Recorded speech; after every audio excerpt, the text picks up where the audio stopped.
Hello and welcome to the Old Man Orange podcast. I'm Spencer Scott Holmes with special guest today. Oh, Brasel The Gamer. And we weren't able to have Ryan today. His dad's actually in the hospital, so he wasn't able to make it. And I was like, no, yeah, you go do that. You go do that thing. And, you know, he's always been kind of a topic on our podcast anyways. We always have kind of just different jokes about Ryan's dad. I mean, even the Old Man Orange logo is pretty much a picture of him. So we hope everything goes well there, and yeah, we'll hopefully see Ryan next time then. Hope his dad gets better. Yeah. But Brasel here, I've talked to him on Twitter for, I don't know, it seems like a couple of years. After a while, you're just not too sure. You just see people back and forth, and it's almost like you know somebody, but you really don't. It's just like on the internet, but you feel like, oh, there's people I know. God, I think you were one of the first people that followed me when I first started doing this stuff back in like 2014. Yeah, that's like it's been a long time. It's really been there like the whole time. So it's just like a face that I see, and I see like your cartoon face, and that's how like I start picturing somebody as. Yeah. And then you just have all your cool YouTube videos of doing all kinds of classic collections and going back and playing different games over and seeing how you liked them, and I think all that stuff's really neat. Yeah, it's a lot of fun to do. I mean, obviously, I'm not doing it for the fame or anything. Otherwise, I would be vastly disappointed. But but it is a lot of fun, and I get to meet a lot of cool people and talk to a lot of people about video games, which is really my goal to begin with. Is just to talk to people about video games. Oh, yeah. Well, I think just anything old video games talking about it. Like, I've always come to a conclusion, like, because nowadays I don't get time to play as many games, but I still love just being able to talk to it or talk to people about video games. I love, I like the history part of it. I'm always like, I like the collections. I like seeing the different variations of versions, all that kind of stuff. So I'm always interested, like, to see when people have cool versions, especially when you get people with PAL versions and Japanese ones of games, and they're just different collections and so on. Yeah. So you're playing Mega Man 8 right before I gave you a call? Yeah, I mean, I actually didn't end up playing. I was considering playing it tonight. I've been kind of hacking away at it just a little bit. It's my least favorite in the classic series, but I did get the Mega Man Legacy Collection 2 just like maybe 2 weeks ago, and I've just been slowly, when I have time, I'll just play through one of the Mega Man games on there so I can finish them all, so I can say I finished the collection. But yeah, I am unenthusiastically playing Mega Man 8. So I kid you not, I love Mega Man 8. It's one of my favorite ones. It seems like it's like that.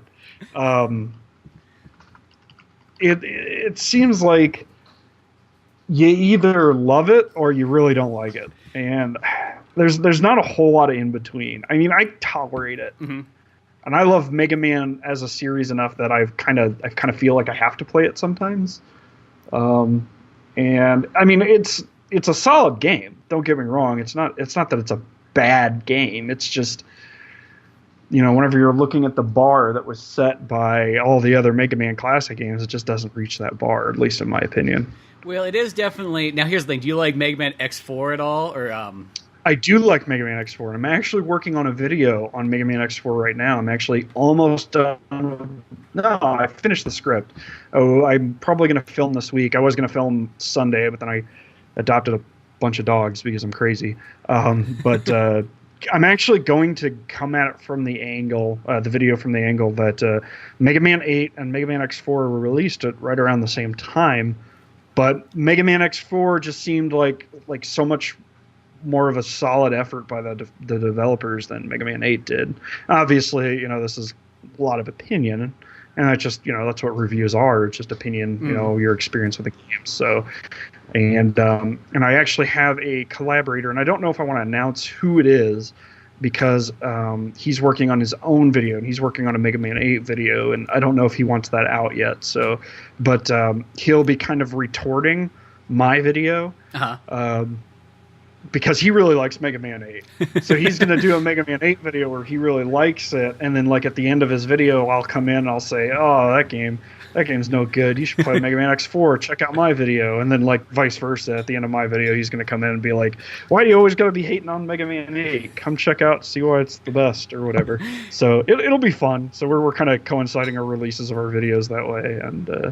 And yeah, once those come out, you know, everybody will see them if they're following either of us on Twitter. That'd be awesome. Does he hate like Mega Man X4? Does he go in there like, oh, Mega no, I don't think so. I don't think he does. I'm not really sure what direction he's taking with the main video, but I know he really likes Mega Man 8. So I would guess that it's going to be a generally positive review. So I don't know if he's going to bring up X4 at all, other than maybe hey, they were released around the same time or something. But I don't know. I don't think I've ever met anybody who, unless they just didn't like Mega Man to begin with, to not like X4. X4 seems like a pretty solid game. Like, if you're going to show somebody Mega Man for the first time, it's a good starting place even. Oh, yeah, especially for the X series, just in general. I mean, I don't think that's where I'd start somebody for the classic Mega Man series, but for the X series, especially somebody who's a little less than excited about playing retro games, I think X4 is a great starting point because the graphics hold up so well today.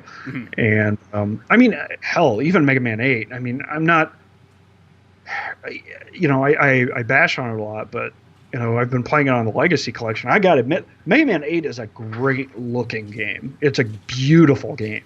The artwork is great. The animation is really, really good. So, I mean, it's got its merits, obviously. But, yeah, those PlayStation games, graphically, they hold up really well. And Mega Man X4 is definitely, I think, the epitome of the classic X formula, that's for sure. Well, because they start to get almost kind of ridiculous as the farther they go, like X5, 6. They just get harder and harder. I remember it was like when X6 came out or something like that. I put that one in, and it was like I couldn't even get past the first level, like, right in the beginning playing. It's like, dude, are you kidding me? This first level is just ridiculously hard. I hadn't even tried Mega Man X6, and I'm not even joking. As big of a Mega Man fan as I am, I didn't even try Mega Man X6 until maybe about 2 years ago. Oh yeah. And I had the X collection since, like, the X collection for PlayStation 2 since it came out, and I just never tried Mega Man X6 because I didn't really like Mega Man X5. I've come around on X5 a little bit. I mean, it's not a good game. Really, it's all right. It's interesting. I kind of feel about X5 the same way I feel about Mega Man 8, but X6 is a fucking dumpster fire, man. I can't stand that game. It's so bad. Well, sometimes on Mega Man 2, I almost feel like, because there's so many of them, a lot of times you get releases in a row, it's like you almost got to kind of pick, like X4, like that's a great place right there. Mega Man X, the original, that's probably my all-time favorite Mega Man game. Yep. That's pretty far up there for me too, yeah. And I think it almost has my favorite soundtrack. I was thinking about that. I'm like, man, I love every song in that game so much. Yep. I would say it's close. Soundtrack-wise, it's pretty close. I'm one of the very few people that would almost say that I like the soundtrack to X2 better than X1. And that's just because X2 is just a little more eclectic, I think. And I think it kind of caters to my... I guess my musical preference is just a little bit better than the straight metal. I love metal. I listen to a lot of metal, but I mean, I like a lot of different instruments and a lot of different things. And I think X2 does some interesting things in certain levels with like kind of some more jazzy elements. I mean, you listen to like Crystal Snail's track. It uses like kind of like a tubular bell type thing to it, and uses a lot of, I guess the game itself is really brassy. There's a lot of brass synthesized instruments. I think it's really neat. So X, not saying knocking X's soundtrack. X1's soundtrack is phenomenal, but I just think I gravitate towards X2's soundtrack a little bit more personally. I can see that too, because that one's also really good as well. Same with X3. I like all three of them. I think Mega Man X, it's more of like, if anything, it's just being like a kid and playing that game over and over and over. That's definitely adding a lot to it. Because I didn't really get around to X2 and 3 till a little bit later. But Yep. Now on actually, I did a whole article on... Oh, yeah, you can go ahead. Oh, no, you continue on. I was just going to say something else, Mega Man. All right. On Mega Man X3, I actually did a whole article on why the soundtrack sucked. wrote a whole article for Retroware TV's website about why Mega Man X3's article or music isn't good. So I've kind of come around on that game. I didn't really like X3 that much as a game either, but I've come around on it recently. I like the game now, but I still hate the soundtrack. It's not a good soundtrack if you ask me. It's just way too. It's just like chuggy. It's like chuggy metal. It's just and then that's it. Yeah, there's not a whole lot, nothing really memorable about that soundtrack. So the only thing when I think of X3, I think like the big ones is like, did you ever play it on Sega Saturn or I think on PlayStation? Yeah, like I've played the PlayStation version. I have not played the Saturn version. Because I think that they have like kind of like the enhancement. They got a little bit of the cut scenes and everything like that. Kind of blew me away when I first saw it. It's like, oh, whoa, they got cut scenes. It was almost like the Sega CD version of it. yeah, it is actually. X3 did that. Bunch of other like other Super Nintendo games did that too. I know Square did it with Final Fantasy IV. Like they had a PlayStation version of Final Fantasy IV well before we saw the Chronicles version of it here in the States. Like I want to say it was like super early in the PlayStation's life cycle too. Like they got a port of Final Fantasy IV for PlayStation. Oh, just right. I don't know if they had. Yeah, huh. I can't verify like exactly when it came out, but I know it was pretty early. Like. I think that we knew that they had it like well before Chronicles came out. The compilation with Chrono Trigger. Which it's one of those ones like that collection should be amazing. It's like Final Fantasy IV and Chrono Trigger, two of my favorite games. But it's just almost impossible to play those games on PlayStation because the load times, it's just one of those ones like when Final Fantasy 7, 8, and 9 combined have faster load times than like both Chrono Trigger and Final Fantasy 4 that should not have load times at all. I never could figure that out. Yeah, I don't. It's got to be some kind of optimization with the SNES and the fact that I think they're just like literally emulating the SNES on a disc. It's got to be something like that. I don't even know. I think there was. Go ahead. I was going to say, to me, I feel like it's so bad. It's to the point, like, why would you even release that? Like, that's how I kind of feel. It's like one of those ones, like, I give anybody who's beat Chrono Trigger on PlayStation, I have to give them, like, tons of credit for sitting through those, like, I've done it, yeah. Have you really done it? Oh, yeah. Oh, my gosh. Wanted to see that was actually the first version of Chrono Trigger that I beat was the PlayStation one. Because I didn't have it on Super Nintendo. I had friends that owned it, but when it was out for Super Nintendo, I didn't have a means to buy it myself. By the time I could buy games myself, and I'd asked for Chrono Trigger, but nobody ever bought it for me. Yeah. By the time I was able to buy stuff myself, I was like, I don't want to buy a Super Nintendo game. I'm going to get it for the PlayStation. So, well, it's a logical choice at first. Like it seems like it should be better, but I just remember getting it on PlayStation when Chronicles came out, and I played it, and I probably only put like 1 hour into it, and then I was like, if I'm going to play this again, I might as well just go back to my Super Nintendo copy. The nice thing is they made that DS version, which pretty much gives you all the videos. Of Super Nintendo with none of the bad, or the PlayStation, but without any of the bad load times. Oh yeah, and on top of that, I mean, I love the UI on the DS version is so clean. I love the fact that you can have all the menus on the bottom screen, so like the whole battle sequences are all just on one screen on the top screen. I think that's really really cool. Oh, it's the coolest. I love that DS version so much. I wish I could record it somehow. But I don't have any DS recording software, so that's not going to happen. I know. I don't know where you'd get one because obviously somebody has one when they do it, like for big game companies. Like, oh yeah, you'll see. You can actually pay like $60 to $100 or something to get your DS modded to allow it to do that. But I'm not putting that kind of money out there. So yeah, you got to have a handful of games if that's the case. Yeah, or like you've got to be like a big. Like really big into the DS or the 3DS because I can do it with the 3DS as well to like really consider doing that. And I don't play a lot of handheld stuff normally, so.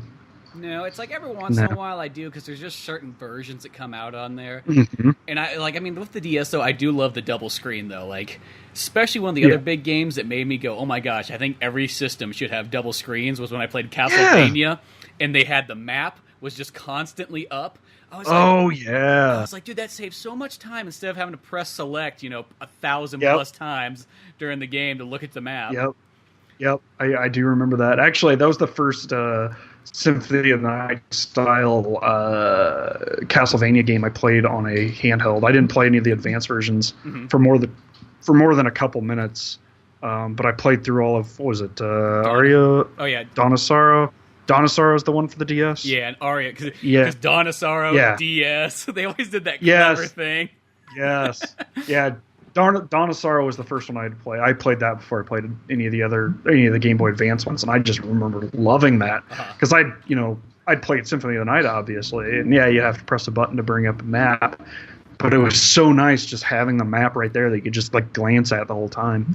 Yeah, that was really cool. See, this is the one thing that bothers me about the Switch, is that on the Wii U, since you had the two screens, a lot of those games had that same feature, so you could just look down and be like, okay, cool, here's the map, playing the game, look back down again. And I thought really on the Switch that like when you had it hooked up to the TV, you're going to be able to do that once again. You know, it's going to be on the TV and then you'd have it on the Switch, and then it's like, oh, it's single screen again? I feel like that's a step back for Nintendo. Yeah. Yeah. I mean, I can kind of see why they did it, but man, dual screen gaming just should have taken off, and it never did. Because I mean, like just computer stuff, general computer stuff. I've got two monitors on my computer, and I'd never have it any other way. I have to have two monitors. I've got like all my chats up on one screen. Like whenever I'm just at home, because I've got all these group chats going constantly, and I've got them all on one screen. I have like most of my, like if it's video editing or just browsing the internet's on my other screen. And at work, I work with two screens, sometimes three screens, depending on the job. And how awesome would it be if you could play a video game, play Skyrim, where you have on one screen you have your main game, and then on the second screen you've got your map and your inventory and your user information, all your UI stuff. So like all your gameplay has just this nice clean screen with no health bars, nothing. It's just like pure gameplay, and on the other screen, that's where all the stuff is. What was it? The remake of Wind Waker. Yeah. If you played that. Oh, man. That was amazing. Just having the freaking... and Breath of the Wild was... No, Breath of the Wild wasn't No, like they kind of messed that, because I thought that was going to be awesome if you got it on the Wii U, and they didn't do it that way. Yeah, and that sucks, but... Dan, I loved it on Wind Waker. That just all your inventory was just right on the touchscreen on your gamepad. And I did not play that. I did not play that thing with the Pro controller. I played it all the way through with the gamepad because that was so convenient. I loved that, and I really wish more people would have taken advantage of that. And obviously, no one did, and they're not going to. But whatever. Yeah, their loss. Well, see, I think the Wii U controller is awesome. Like, I personally like it. I like the size of it. I like the feel. Yeah, like, I know some people go like, "Oh," I'm like, I don't know what it is. I like big controllers. Like, I don't even have big hands, but big controllers are awesome. I do too. Like, I love the Duke one for also Xbox Original. Duke? Yes, yes, I love the Duke. I kind of wish I could. I need to get like a USB adapter so I can use it on my computer. Like, just use it on my computer as my normal emulation controller or whatever. I've got a Duke upstairs. I don't have a working Xbox though. My original like PC kind of plug-in for like retro game controllers, it has a port for the Duke. For some reason the S version doesn't work on it, but then it's got PS2 and GameCube. It's awesome. But no, it's like, those large size controllers, I don't know, I just find it more comfortable. It's like, instead of having like, I think of some of the worst controllers are always the ones that are like teeny tiny. Yeah. I completely agree. I actually prefer... I used to love the PlayStation controllers, but like now I've got an Xbox One controller. I don't have an Xbox One, but I use it for my PC, and I love it. I love the Xbox One controller. It's not huge, but it's like it's kind of bulkier, so it just feels more comfortable to me. Yeah, I like bigger controllers as well. No, I agree. I think the Xbox One is definitely the superior one. I always tell people, I'm like, if you got a PC, just grab one of those bad boys. It works so well for so many things. Yep. It's always nice to have. Well, I know that you kind of started to get into Genesis games in like the last like year and a half or so plus. Yeah. Yep. And see, like for me, that was the first system I ever got. That was I didn't play Genesis. I played Genesis for a couple months. My uncle was in the Navy, and for like at one point he was out at sea, and he let us borrow his Genesis while he was deployed. And so we played Genesis at our house. and I think I played like Sonic the Hedgehog, Sonic 2, and the World of Illusion, the Mickey Mouse World of Illusion, and of all things, Barney Hide and Go Seek, which I'm pretty sure we rented for my younger sister.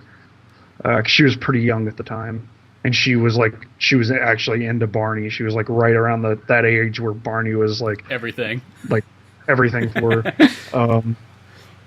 And I liked the Sonic games, but I mean, I don't know, they were all right. I thought it was really cool because this is this new system I'd never really played before, and it at the time I had a Super Nintendo, so it wasn't like it didn't blow me away with graphics or anything, because I'd already seen 16-bit graphics up to that point. But yeah, I didn't really get a chance to really play Genesis again until I'd say about 3 years ago. And man, I have probably 40 Genesis games now. Nice. Yeah, I really like it. I play it, I wouldn't say like super frequently.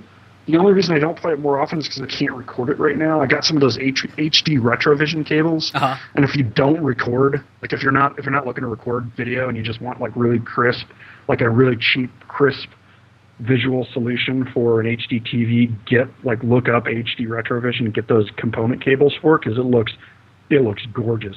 I mean, it looks like Framemeister quality with for $50. Oh, you can't beat that. But I can't. Yeah, but I can't cap it, unfortunately.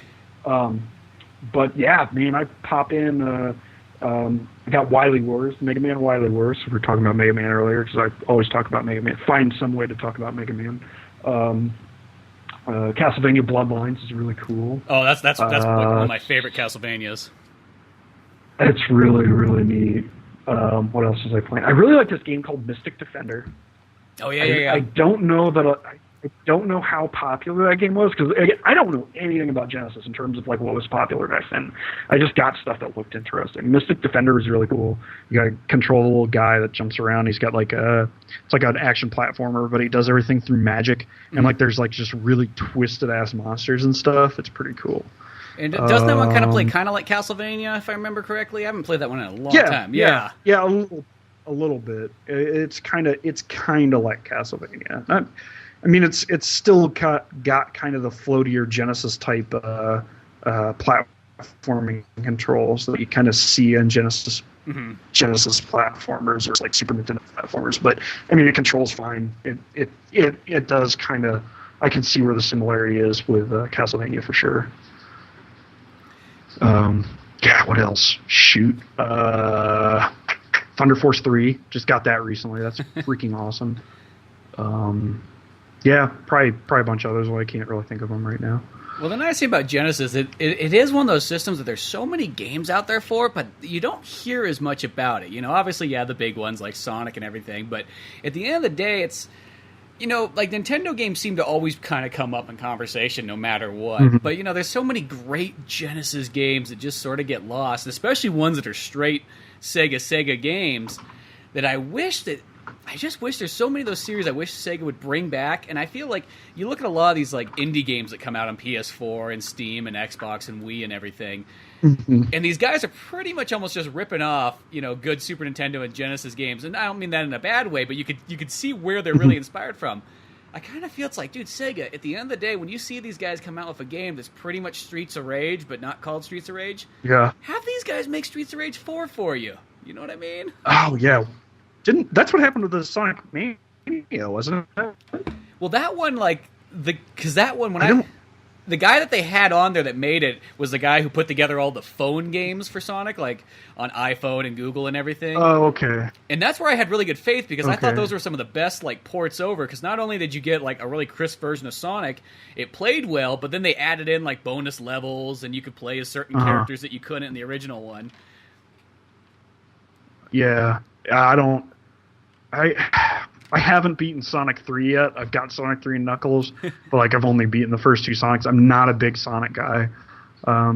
Sonic 3 is pretty cool. I just haven't gotten around to beating it. So I wasn't excited at all when Sonic Mania came out.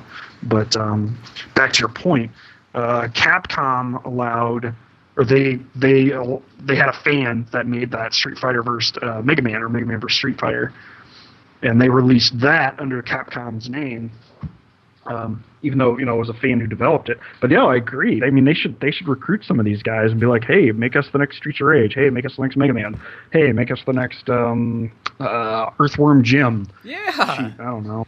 I just feel like there's all these sweet games that are just kind of like lost in time, and I feel if they wait any longer, there's going to come a point like in about another 10 more years, maybe 20 more years, where there might not be as much interest. Like right now, you got the perfect interest. You got guys like us who are totally into this kind of stuff. Yeah. Release it right now. Shit,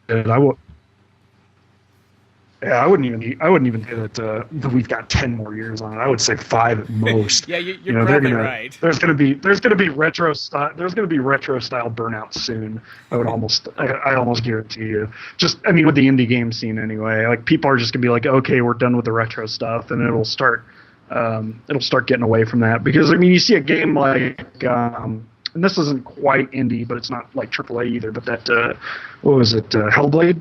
Oh yeah. That just came out recently. And that was made by a smaller studio, and that was that was a gorgeous game. I would almost bet money that within the next 5 years we're going to be seeing a lot more like 3D stuff trying to emulate AAA style gameplay and stuff for our indie games rather than the straight retro style, or stuff like or in the Blind Forest. Stuff that looks really good, really artistic, but it still has that 2D gameplay feel to it. But yeah, that retro style is, that retro style won't stay around forever. I think I would give it 5 years tops. Yeah, so they got to jump on this right now and kind of capitalize while it's kind of there. Because weirdly enough, when it comes to new games, I mostly gravitate towards a lot more of those ones. I looked I just played Cosmic Star Heroine, and that was really good. I look at Shovel Knight is a really great game. Have you ever played Gunvolt before? Oh, Shovel. I know of Gunvolt. I have not played Gunvolt. I played Mighty Switch Force, which I think the same team or a related team worked on. Because I guess they did the Mighty Gunvolt or something like that, where they kind of combined them or something. I don't know that much, but I've heard of Gunvolt. I haven't played it. Yeah, Gunvolt, it has a very Mega Man X vibe to it. That's how it kind of feels. Mm-hmm. And it played really fluidly, played awesome. And that's why I kind of I think Shantae was another really awesome game. And that's one of those few. Shantae, I've got the two. Yeah, I've got Risky's Revenge and Pirate's Curse sitting in my Steam library waiting for me to touch them. Oh, yeah. I haven't played them yet. Yeah, the Pirates one, that's probably my favorite one of them all. And then Half Genie Hero is probably my second. Yeah, that's the newest one, right? The Half Genie Hero? Yeah, that's the one. Yeah, it came out 6 months ago or something, maybe. Mm-hmm. I don't know. Yeah. But no, it's I noticed that these are the kind of games I go towards. Now, I don't know if that's just a certain age range thing, because sometimes you'll meet somebody who's kind of younger. It's I don't go back before PS2, and you're like, oh, really? You're missing out. And it always makes me kind of laugh when there's some people it's just 64 is just too old for them, and you're like, oh, okay. I could kind of see it, because it's there's that weird 64 and PlayStation. It's almost like a Super Nintendo and a Genesis game might be more smoother to go back to than sometimes some of those 64 PlayStation Saturn era.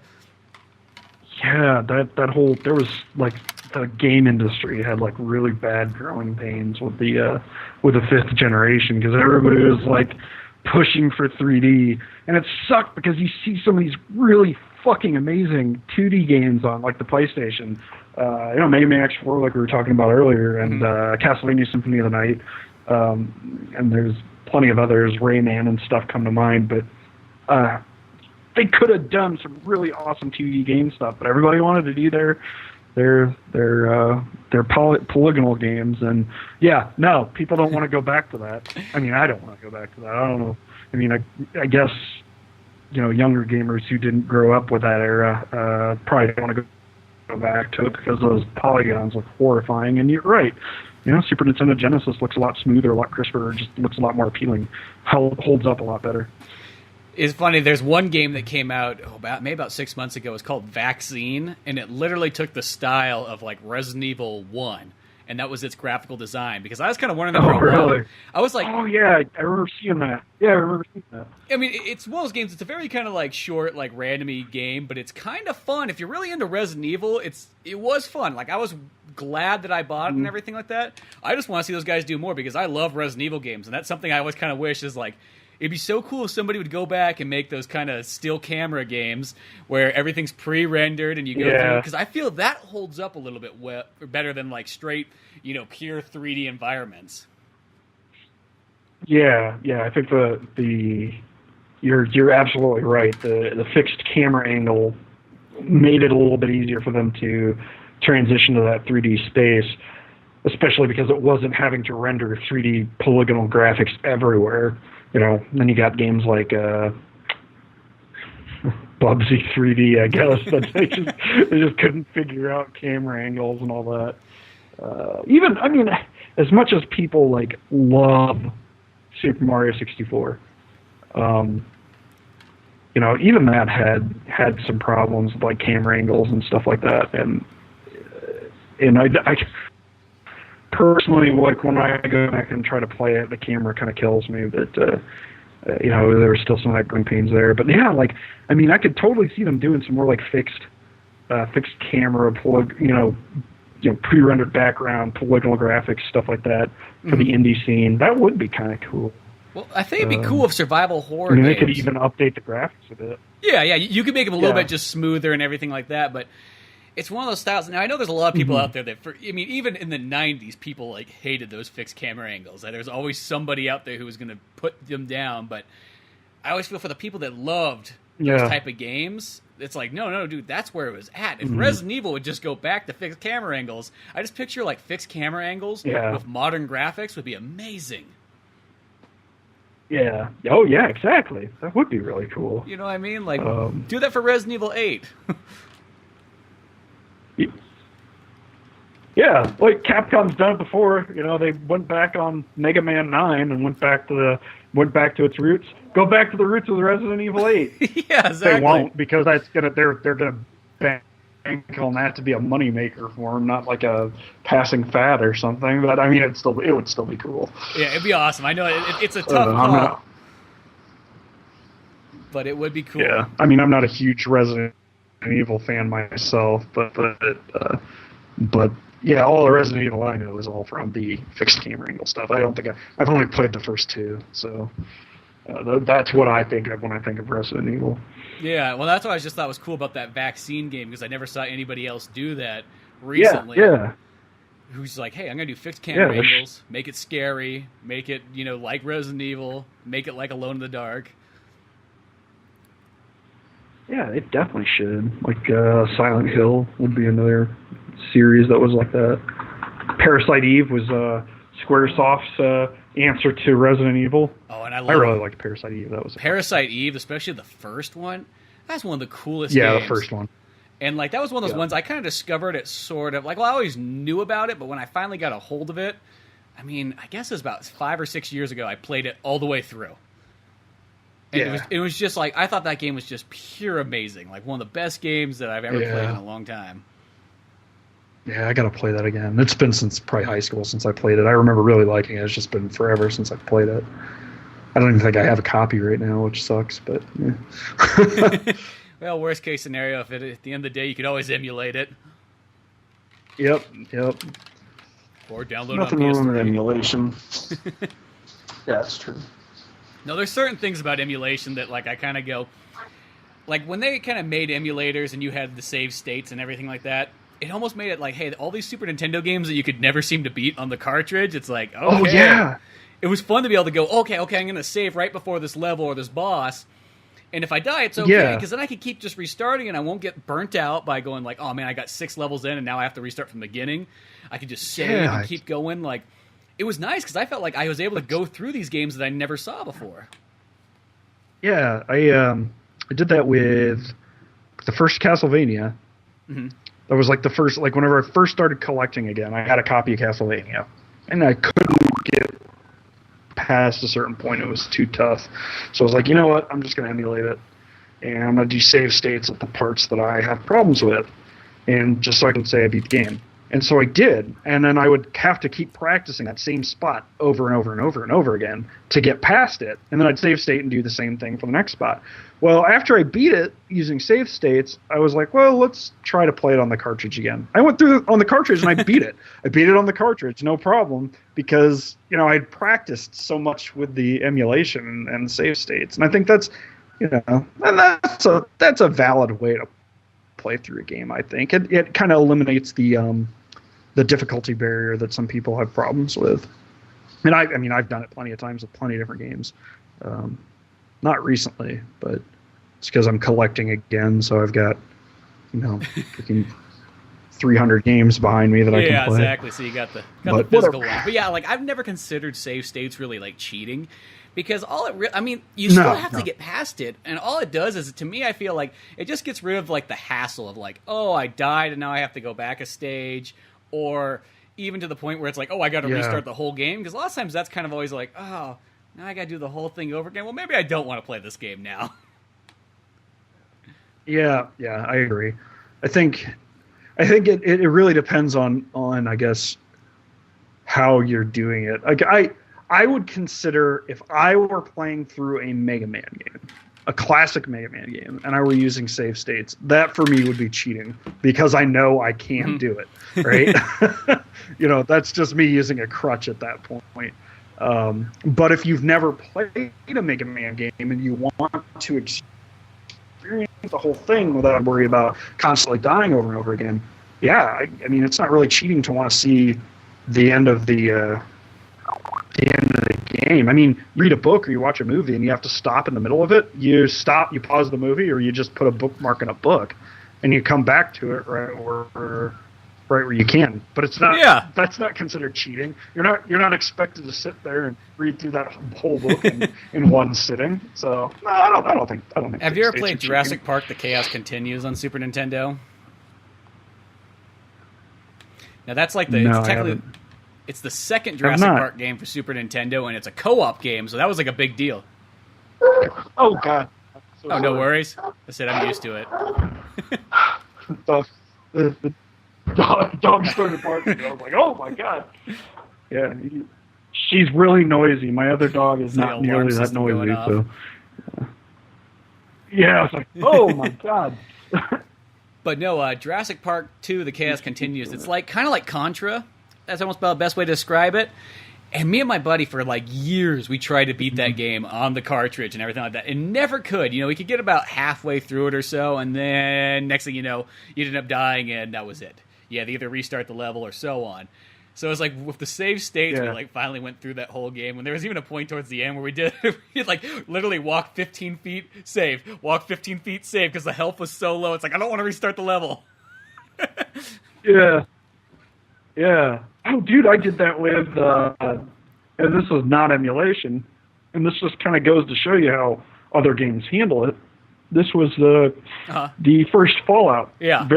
Fallout 1 on PC, because in a lot of PC games you can just save it wherever you are in the game without having to worry about getting to a save point or whatever. So there was at the very, very end of Fallout, the boss, or you're trying to escape this facility before it blows up, but there's a ton of enemies in the way, and because it's a stat based, a rolling, you have to roll for it uses a simulated dice or simulated RPG system or whatever, stuff will miss. So I was literally, I'd save, walk up to an enemy, and then I'd hope for a crit, so I'd kill him in one hit, and then I'd save it as soon as I did. And if I didn't get the crit, I'd just reload right before that enemy. And I just kept doing that until I got out of the place, so I wouldn't get stuck trying to fight an enemy while this place is supposed to blow up. And that was I think that was kind of cheating, but but it was there. The game allowed me to do that without. It was kind of a safe state. So yeah, PC games have been doing it for a lot longer than. Emulation's been around, so hey, why not? Yeah, and see, as well as the ones once again, at the end of the day, a lot of times it's okay, it might be a little bit cheap, I guess, but at the same time, I really don't feel it's not like you're using Game Genie and just oh no, you just got invincibility, and I'll just you're not breaking the game. Yeah, you're more just it's almost like you're using almost like its own ability or a tactic to kind of do it. Yeah. Might be kind of a cheap tactic, but that's sort of what it is. Yeah, it's a crutch. Yeah, it wouldn't necessarily be cheating. You're not cheating. It's a crutch. It's an aid. Yeah. Yeah. So I mean, like I don't. You're not rewriting the code of the game like you do with the Game Genie to make it work in your favor. You're just make it a little bit easier for you. Even I made this joke before of Game Genies. It's almost like when you first discover a Game Genie, like as a child, you think it's like, oh my gosh, this thing is amazing. The possibilities are endless because you think you could just do anything with a Game Genie, and then you get to those teenage years, and then it's like, Game Genie, what are you, a cheater? Like nobody uses a Game Genie now. And then I remember when I got kind of a little bit older again, I came back to the Game Genie. It's like, you know what? There's some of these games that it's kind of nice just to throw on unlimited lives and let's just go through it. And I just want to see where the end of this game goes. Like I did that with what was that game? Astyanax for the NES. I did a whole video on it, and I could not get through it. And I was like, fuck it, I'm just Game Genieing this bitch. So I just Game Genied through the rest of it. And you can't tell because of my fancy editing skills on my video, but I did cheat through that game. Gave myself unlimited life. So yeah. Cheating's fun, especially whenever you don't have like unlimited amount of time to try to beat a game. No, yeah, that you want. Like I feel like there's a time and a place for all these things, and it's not like you're speed running it or doing something competitive where it's like, no, it's for your own enjoyment. You just want to see where this game goes, and like some games are just back in the day were made so difficult anyways that like they wanted you to put like your 100 hours into a practice, and you're like, well, I don't want to do that. I just want to see where you end at. Yeah. Well, yeah, I mean, back then it's like that was the whole point of the game was, they're selling you this $60 cartridge of Contra. If they gave you unlimited lives, you'd get through it in an hour. Well, yeah, it's like you think about it's like save states. If you just think if you had save states on old games, next thing you know, every game you'd be done with in a half an hour or so tops, and then next thing you know, and then the whole point back there is like make the game hard so that when you buy a game that's really only a half an hour long, it will take you a month or so to actually beat it. Oh yeah, definitely. Now that's exactly what it was. Out of all systems, what do you think's your all-time favorite one?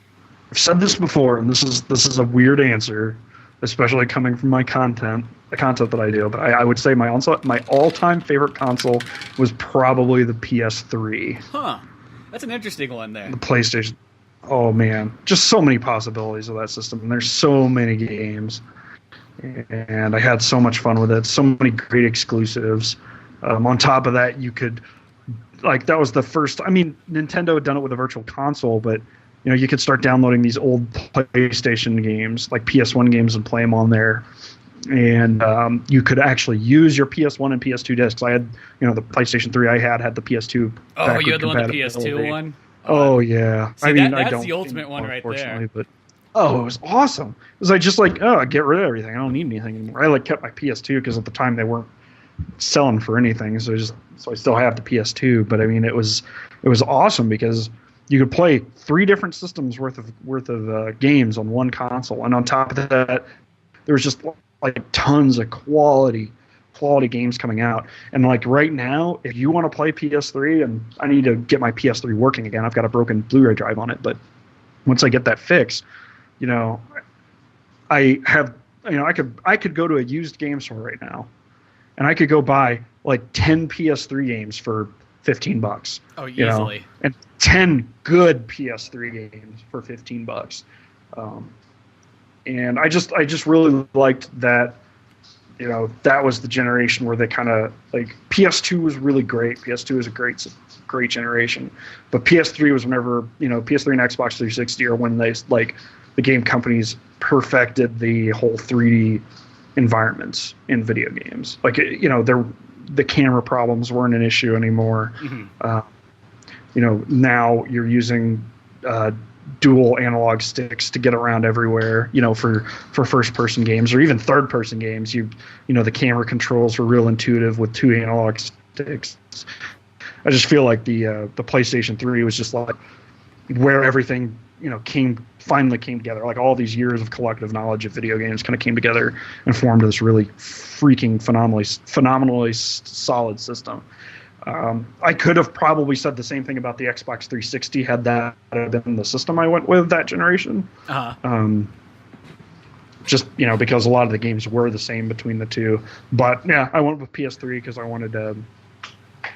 I really don't remember what it was that I wanted. I wanted the PS3 for, but myself, I had the 360, and then I got the PS3 like right towards the end. Like, I mean, probably as the PS4 was coming out, which I always say that's such a great time to pick up a system. Is like right at that point. Yeah. Because I mean, I went to the store and I was just catching up on all the exclusive I missed. Yeah. So I went somewhere like GameStop and I bought all 3 Uncharted's for under $10. Yeah, exactly. I bought all the Resistance for under $10. I got Metal Gear Solid 4, like a great looking smooth copy for $5. I'm like, dude, can't beat all this. Yeah. And I really love that system. Like, I mean, obviously I played it at friends' house and things like that, but all I had was, and I chose the 360 only because it was like $100 cheaper. That was like my only reason I picked it. Yeah. Yeah, I bought that PS3 whenever it first came out. I think it was like a $600 freaking system. Of course, I was younger and I had disposable income at the time, so I was just like, I'm just gonna get the big one with all the gigs on it and the PS2 backward compatibility, and I'm gonna buy a new TV along with it, so it looks great on that new TV. And I got Heavenly Sword, and that game was really, really good. Oh yeah, I actually kind of want to play that again. I was thinking about that game not too long ago. Yeah, that was a great game. But yeah, PS3 100%. That was my favorite system of all time. What's funny? Like, I didn't know for the longest time, like, because I thought that only the original version could play PS1 and 2, and then how like when they came out later, it couldn't play PS2. But I thought people said it didn't play PS1 and 2, and literally, I went. I literally only figured out like 2 years ago that you could actually put a PlayStation 1 game into any PS3 and it worked. I remember when somebody told me that. I'm like, are you kidding me? I'm like, I had friends that owned PlayStation 1 or PS3s and didn't realize that all 8 years that they could have just pulled out their old collection and just popped it in. Oh yeah, I had to replace my PS3 halfway through the time I was halfway through the generation because as the Blu-ray drive went out, because I guess with the older style PlayStation 3s, that's a common problem.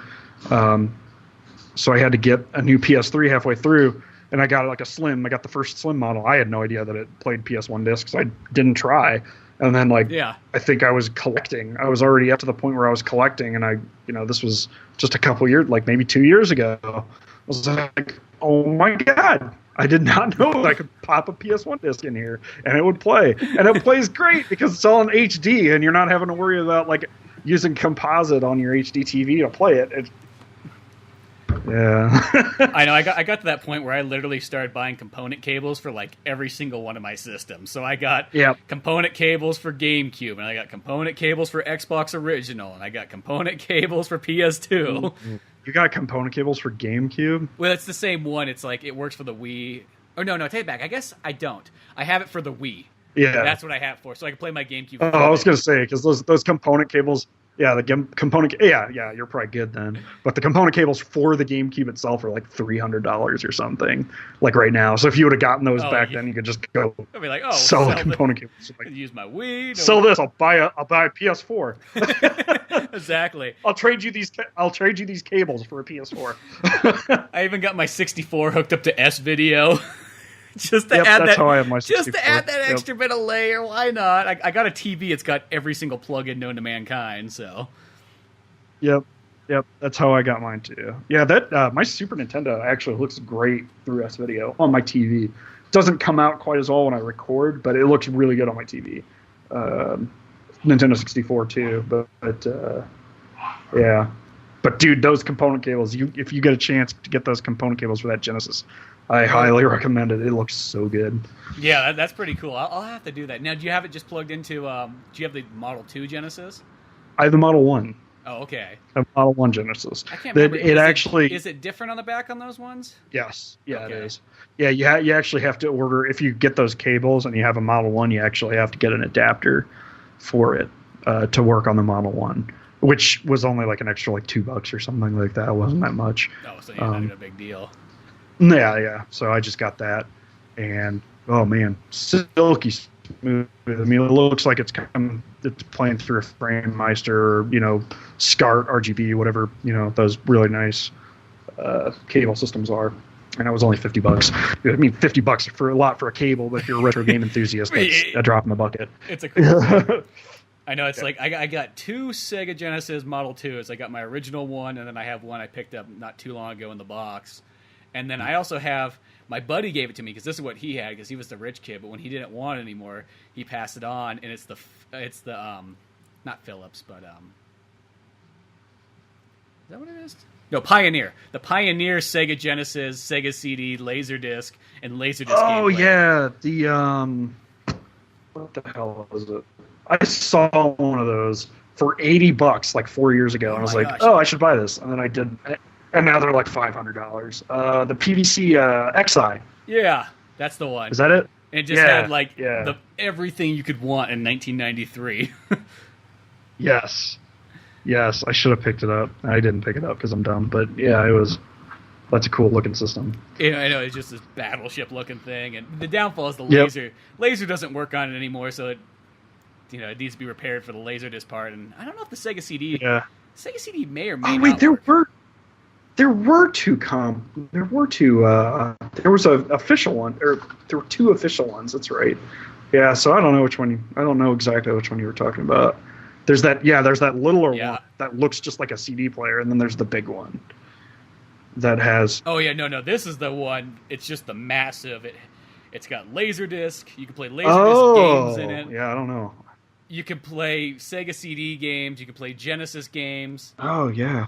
I guess you can plug 32X into the front if you want to. Maybe that isn't the XI. I think the XI is a lot smaller. No, I know which one. You're talking about the one. It looks like a Walkman. There is the Walkman. No, that's not the XI. The XI is like a freaking third-party weirdo thing. It doesn't play Laserdisc though, so I don't think it's the same. It's not the same. Yeah. Yeah, this is one of those ones where it's like, it's a mix between Sega and Pioneer, and I think it retailed for like $1,200. So that like literally $1,200 in like 1993 would have been like $2,500 by now, probably by inflation. Yeah. Like so expensive. It's called the Laser Active. Yeah, that's the one. That's the one. This looks really cool. Oh man. It's totally rad.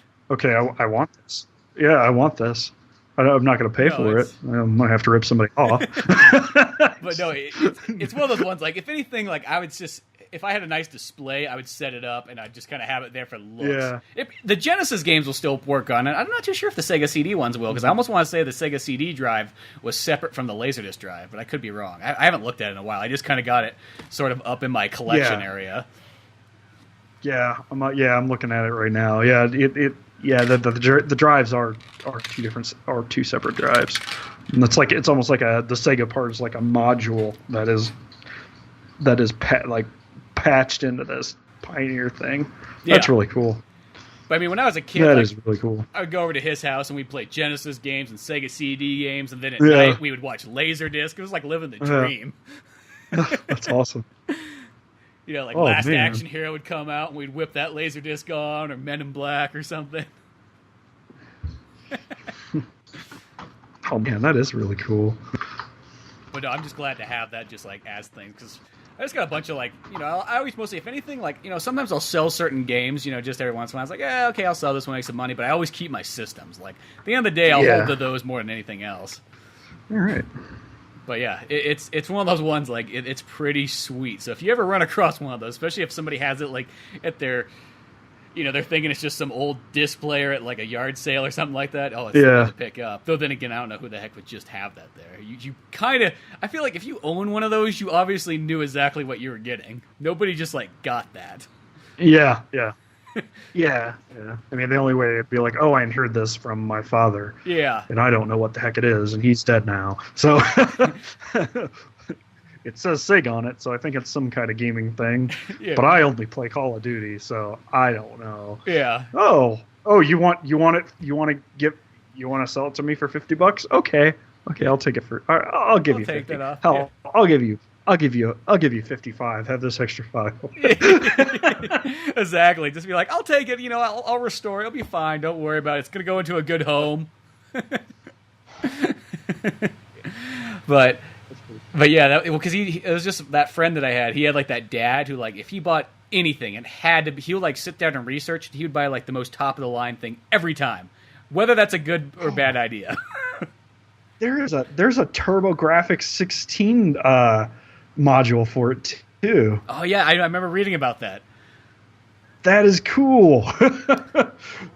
Oh man, It was like, yeah, that's really neat. They were making some sweet systems back then for all that kind of stuff. If you had that cash to throw down onto it.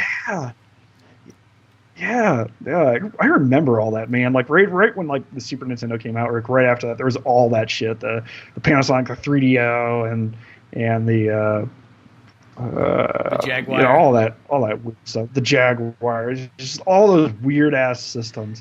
I miss that about video games. I really do. And now it's just like everything, the same game. Yeah, it's just like now the same game gets released across every console.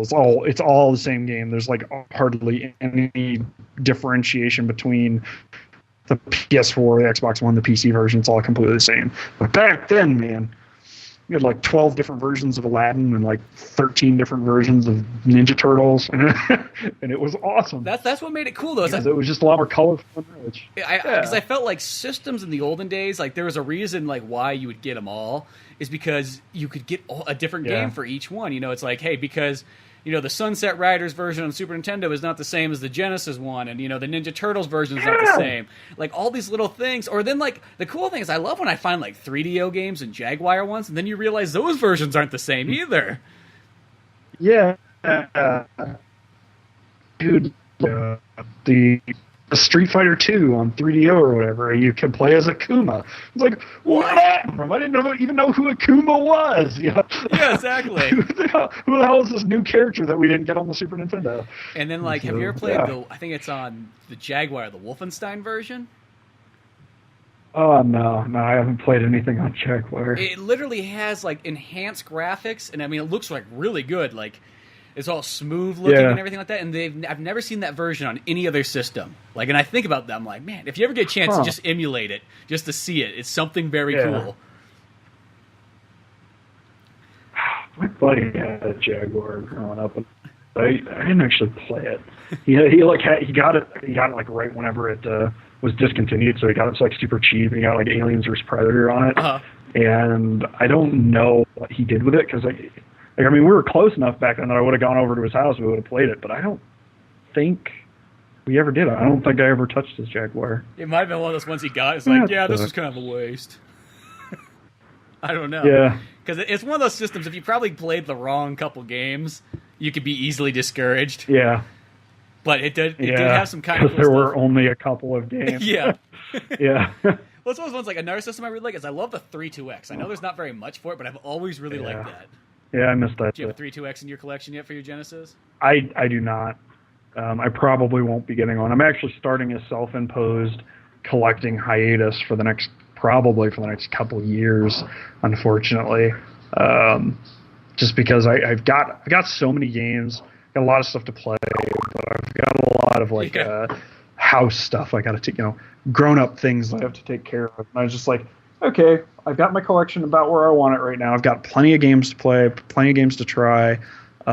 Maybe in like a year or so I might like lift the restriction, but for right now, I think we're just going to call it good. Try to beat a bunch of games that I haven't beaten before, and pay off some debts and build some stuff around the house and stuff, and then maybe I'll get back to the collecting. But for now, it's just unfortunately no, I don't have a 32X. I probably should have tried to get one before I stopped, but if you see one cheap, whatever. But no, that's kind of a smart idea, anyways, because now you can sit down and really indulge in the games that you got. Because I know that's the same problem I have myself, even with brand new games. Like I probably have PS4 games. I have at least probably 10 of them, if not more, that I have not played. It's just like I pick them up with all good intentions to play, and then next thing you know, you put it down and you just don't always get to it, and then it kind of goes back in the cupboard and get to it at some point. Yeah, like my dumbass, I bought Horizon Zero Dawn, and I really wanted to play it. I was really excited about playing it. I have not touched it yet, and I bought it full price. I don't think it's gone down yet, but in like 2 years, like a year or two, it's going to be like $10. You know what I mean? Yeah. It'll be like a $10 PS4 game, and I could have like saved $50, but I instead of blow $60 on the game to just have it sit on my shelf until 2 years later, whenever I finally eventually play it. But hopefully with this collecting hiatus, I'll get to it sooner rather than later now. So. Yeah, no, that'd be the nice thing is just because I think that's a smart idea. Like, I feel like I need to stop that for like not only video games but movies and comic books as well. I have a problem where like I got more things than I have time to like take in. Yes. So it would be nice to almost take like a month plus off where you just did nothing but just like, okay, let's catch up. Yep. Yeah, and that's what I'm going to try to do for at least through 2018 is just catch up with all my games. And probably there's a lot of TV shows. My wife and I are watching Star Trek Next Generation right now. Oh, cool. First time I've watched Star Trek and really enjoying it. But, it's just like stuff like that. There's like so many TV shows too. Like you said, movies and comic books. Yeah, there's a ton of TV shows I would always wanted to watch. And it's just like, might as well start catching up on the shit now. I mean, Game of Thrones ain't over yet. We'll just wait till it's over to watch it, So and just see it all in like an easy pace. Yep. Well, out of some of the recent games you got, what are any of those ones that you have sitting there that you haven't really tried out or you barely played that you're like, I'm kind of looking forward to this game or that one? Oh, yeah. I was actually thinking about doing a whole video on that. On that like a before and after? Yeah, like this whole topic where it's just like all these games, like these games that I've got, games I spent like a good amount of money on that I was really excited to play and I just haven't yet. I've got Alundra on PS1 that I spent like $40 for, and that's like an action RPG. I haven't touched it. See, that's a game I remember from back in the day, but I've never played it. But I can picture it like in the game store every single time looking at it. What else did I buy? I bought Horizon Zero Dawn, like I mentioned. I bought Uncharted 4. I didn't spend a lot on that. I got that for really cheap, but I haven't finished that yet. Any number of most of my Wii U games. I like my Wii U. I actually play it. I've played it quite a bit, especially like the real popular games. Played a lot of Mario Kart, played a lot of Smash. But I've got like Bayonetta and Bayonetta 2. Yeah. I've played part of Bayonetta 1, and that's it. I have that exact same thing. I started Bayonetta 1, and then I just never got around to finishing them. I know that they're amazing games. Yeah, exactly. I probably had that sin for like 3 years. Like, I bought that game only like 6 months after it came out. It was like half price. So I think I picked it up for full price. And I haven't touched it. And I still have it still sitting there. Batman Arkham City on Wii U. I have that too, and I haven't touched it. And I want to. I'm like really excited to play a lot of these, like all these games. It's just like, well, I'm going to play Mega Man 8 for the 5th time this year. Don't you love that though? It's like you got all this new stuff, and what's the thing you do is you go back and you play something old that you've put so many times in, and you might not even care for a whole lot either. Yeah, I don't even really care that much for Mega Man 8, but I'm playing it again.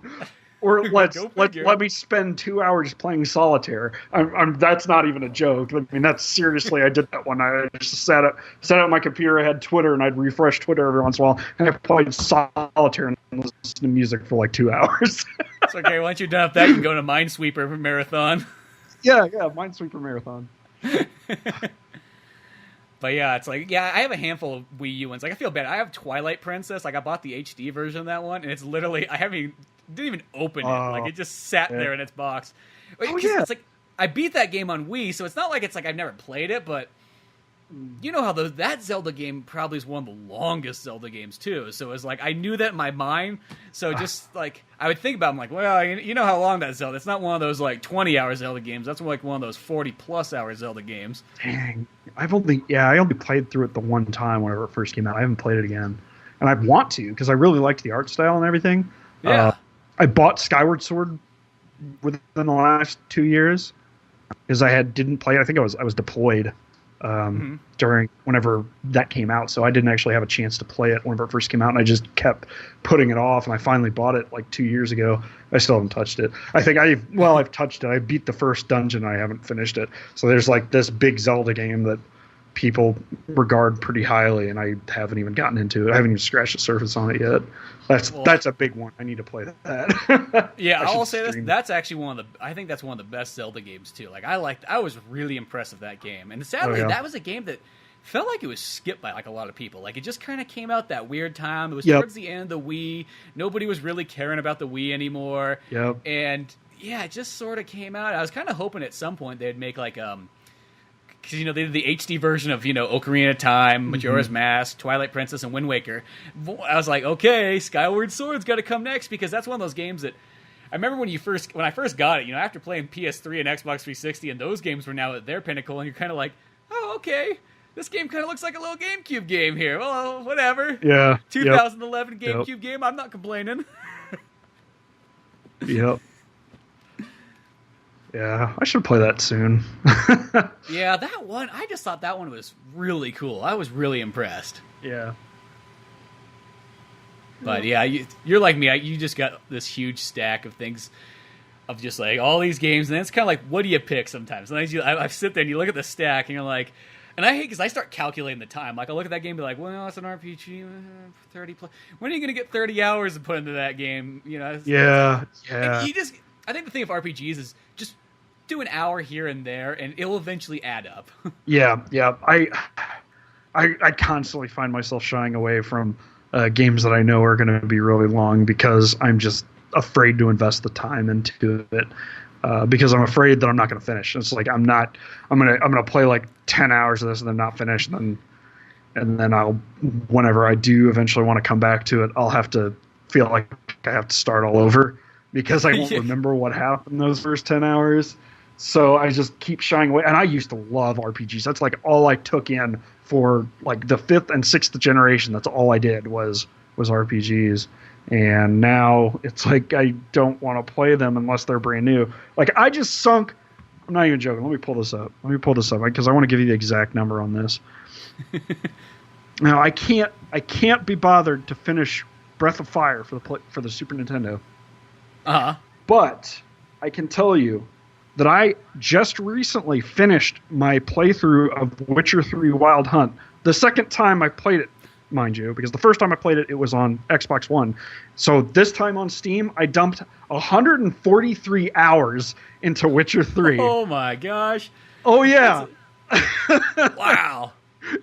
One playthrough. Yeah, one playthrough. 143 hours. Oh man! I can jump into this, no problem. But Breath of Fire for the Super Nintendo, oh no, that's going to take too long. Yeah, and it's like Breath of Fire probably would take you maximum maybe about 20 hours. I think it's because pretty much if it's not Final Fantasy, mostly those Square's RPGs are always like 15, 25 hours give or take. They're all like reasonable like time. That's what I always call it. Like that's why I love Chrono Trigger so much. I feel like it's the perfect length. Yes. It's about like a smooth 20 hours. Yes, it is. It's a really good length, because like I don't know, it feels right. Witcher 3 felt right for 143 hours. That's good though. Like as long as you never, because the worst part is when you get to some games and then you kind of realize like, oh, here's the point where the game's extending it for no real reason other than to make the game feel longer than it needs to be. It honestly, I completely going off everything. Witcher 3 never felt that way for me. I was like, cool. I just want more of it. And whenever I finished it after all 143 hours, I was like, it's done? That's it? No more DLC? No more nothing? Yeah. Like, because I finished all of the side quests. All of them. I did every single side quest you can find in the game. Oh my gosh. Yes. I love that game. That is like probably my second favorite game of all time, because, yeah. And what's that right behind then? Morrowind. Oh, okay, there we go. So similar vein games. Yes. I love the whole like open world immersive. It's got to be like medieval fantasy though. I don't really care for like Fallout. I haven't played any of the Far Cry games because I don't know. And I liked the first 2 Fallout games, but like Fallout 3, I didn't like at all. Now, what about like something like Mass Effect? Like, do you like sci-fi stuff like that? Oh my god, I love Mass Effect 1, 2, or 3. I have not played Andromeda. There's another one that I picked up full price, and I was really excited to play. And I haven't. The downfall to Andromeda is it came out the same time as Zelda Breath of the Wild? Yep, that's exactly what happened. I played Breath of the Wild, and I never picked it. I literally put in like 2 days into Mass Effect, and I loved there was nothing wrong with that game. To me, I just saw it's more of the Mass Effect I love. But then next thing you know, I was back to Zelda, and then I haven't got back around to it, so I need to go back. I'm on the snow planet. I remember I told this somebody, they're like, well, where are you at? I'm like, I'm on the snow planet. They're like, that doesn't answer a whole lot. I'm like, well, that's all I can tell you. That's where I remember leaving off at. There was a lot of snow going on, and that was about it. Yeah. But no, I don't know. It's like for me, it's like I like a lot of times sci-fi stuff. That's kind of like what I seem to gravitate more. But I do like fantasy. I mean, like Final Fantasy is one of my favorite ones of all time. Yep. Especially like I think the pinnacle RPG generation was like late Super Nintendo to PlayStation,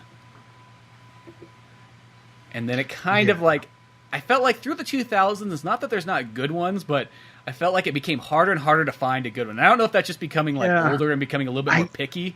Maybe I'm right there with you though. Like I started like I guess I started gravitating towards the Western RPGs at that point. So I was playing Morrowind, Baldur's Gate, stuff like that instead. Diablo, which is more of a dungeon crawler roguelike or something. But that's kind of what I gravitated towards because I'll be honest, and there's nothing against people who like it. I'm not a big anime fan. I like Dragon Ball Z, but that's what everybody says. Like, oh, I don't like anime, but I like Dragon Ball Z. Dragon Ball Z shirt on. Yeah, exactly. I'm not an anime fan, and it seems like all the JRPGs like went way hard anime, and it was just like, Final Fantasy VI was awesome because it was kind of like that. It had that Amano artwork that was real mysterious. It wasn't anime. It was like a mysterious looking artwork, and then everything went all like hard anime, and like you look at a game like Star Ocean. Yeah. 2. I liked Star Ocean, but that's kind of like where I kind of drew the line, where things like started just getting too anime for me. Tales of Symphonia. I played through that again recently for the first time. Like I finished it. I had played it first, but like the attitudes of the characters and everything were very anime, very Japanese, and I was just like, I can't relate to this at all. I don't enjoy it. So. Yeah, it's one of those ones, it just depends the anime style. Like, something that kind of, to me, is weird, though, is when I see certain Japanese games, like, I've just noticed this about the last 10 years, when once they started pulling out the anime look, and they started going with, like, a Western, European, American look, but to me, that felt uncanny. Yeah. Like, Devil May Cry 5, like, that one to me always felt, it's like, the game plays awesome, don't get me wrong there, but, like, it looks weird. It looks like it's a CW show. Like, I feel like it should be up against, like, Vampire Diaries and Arrow. It's like... Yeah, I just thought that was sort of odd. Yeah. It's like make Dante look more anime. It looks weird. Or even in Resident Evil 7, because that game has like this very more realistic graphics. So when Chris comes out at the end, he just looks weird because he doesn't have the anime look anymore. So it's like, whoa, that's Chris. I don't know. It sounds so strange, but you can get an uncanny feel by going the other direction. Wow. Yeah. I think Metal Gear, the Metal Gear Solid series kind of like, I guess, balanced on that line really well between like Japanese type sensibilities and Western sensibilities, and that's why I really like. I've always been a really big Metal Gear Solid fan. So the 5 kind of disappointed me a little bit, but all in all, I still enjoyed the game. But it was. Like 5 is a great example. So, company's game series that kind of westernized itself, and it went very westernized. Even with the actors, they got rid of just like generic video game actors. I love David Hayter. I think he's the best Snake race. But they went with Kiefer Sutherland because it's like, oh, we've got to westernize this as much as possible. And I think it kind of lost something in that, and that's what I didn't like about 5. Is it didn't have enough of that Japanese quirkiness to it. And the Japanese quirkiness that was left was like not the Japanese quirkiness that I enjoy. Like the whole quiet and dancing in the rain, whatever. Well, I think it's that kind of thing. It's like when I get a Japanese game, I want to feel like it came from Japan. It's like it's kind of like if I get a European game, I like it to have a European feel. Like I think it's when everybody kind of gets to like sort of like I call it the sellout place where they're trying to make it go for a completely different audience. Because at the same time, you're kind of getting to the point where, yeah, you're kind of getting rid of your original fan base, and now you're going for some other audience that you think you're going to grasp, but who knows? Maybe they don't want your game. Yeah, I know exactly what you're saying. And I think with Breath of the Wild, Nintendo did that whole balancing act between Japanese originated game mixed with Western influence very, very well. Breath of the Wild was an amazing game. That was definitely Game of the Year for me this year. But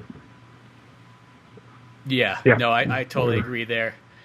And it's just one of those ones, like, I think that they're kind of getting a little bit better balance. It looks like there is some more kind of Japanese things coming out. But, yeah, Metal Gear Solid 5 is kind of a sad one for the fact that it's probably, like, the most smoothest playing Metal Gear game. Like, as far as controls go, I think they're pure amazing. But it's just missing the core element of, like, having the amazing story that every Metal Gear's always had. Yeah, it's just, instead of story, it's just, hey, here's a ton of freaking gameplay.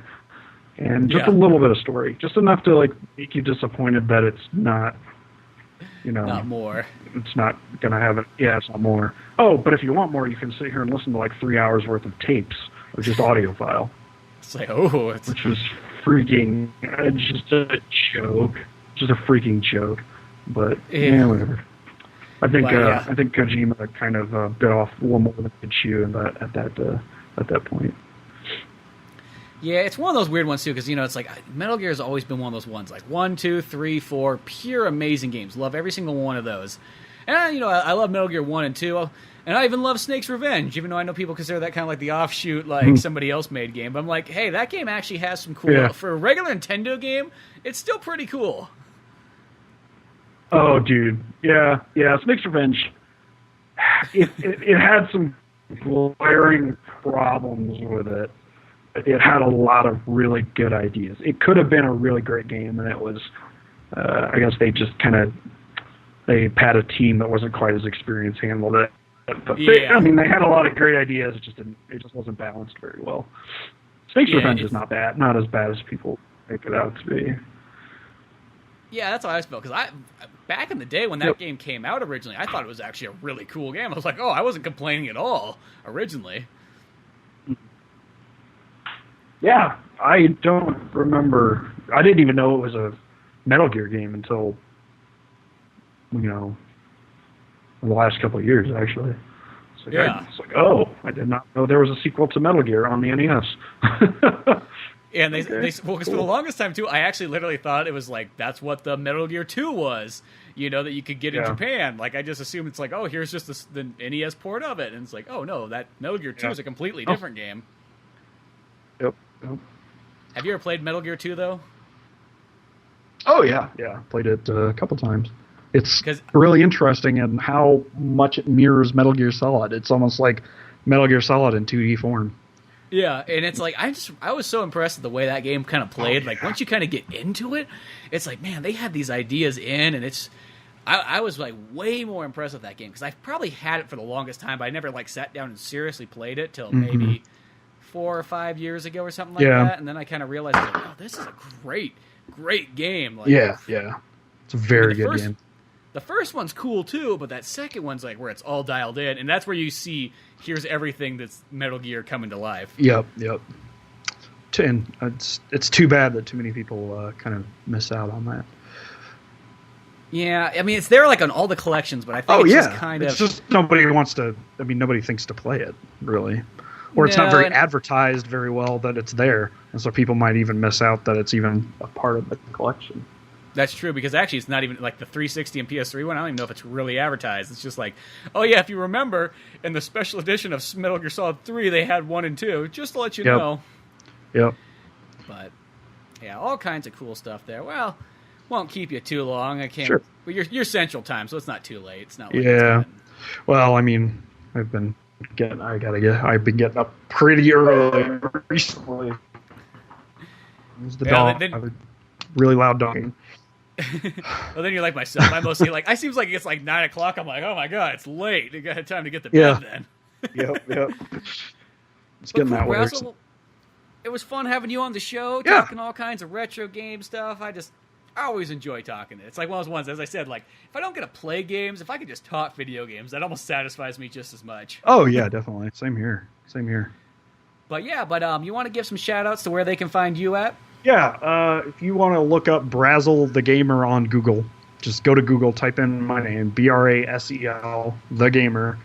You're going to find pretty much everything anywhere you can get to me. Twitter, Facebook, YouTube is the big one. My website, braselthegamer.com. It's all there. Just do a Google search for me and you will find me. Perfect. Yep. But yeah, check out oldmanorange.com for more podcasts, cartoons, comics, music, more, all that fun stuff that we got there. Until then, I'll talk to you in a bit, Brasel. See you on Twitter. See ya. Thanks for listening to the Old Man Orange podcast. Check out our website at oldmanorange.com for even more podcasts, cartoons, videos, music, and more. Send us an email at oldmanorangepodcast@yahoo.com.